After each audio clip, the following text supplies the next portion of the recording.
Tinamaan ng gumuhong lupa mula sa burol ang isang truck sa Cotabato. Bunsod pa rin yan ang patuloy na pagulan sa ilang lugar sa Mindanao na nagdulot ng malawakang pagbaha at pagguho. Nakatutok si Jamie Santos. Mga saging raw. Gumuho ang bahagi ng burol na iyan sa Bansilan, Cotabato dahil sa patuloy na pag-ulan.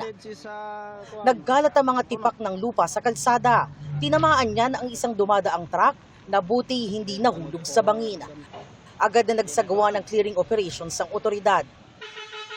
Pahirapan ang pagdaan sa kalsadang ito sa Barangay del Carmen sa Cotabato matapos sumambalang ang isang punong natumba dahil sa malakas na buhos na ulan na sinamahan pa ng malakas na hangin. Ang isang residente sa lugar nagkusa na sa pagputol ng mga sangang nakaharang. Tumulong na rin ang ilang stranded sa paglilinis. Hirap din makadaan sa bahaging ito sa Barangay Manarapan dahil sa baha.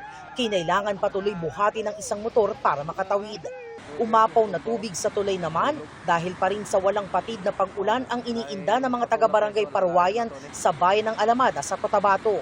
Sa ngayon, mga malalaki at matataas na sasakyan ang maaring dumaan dito.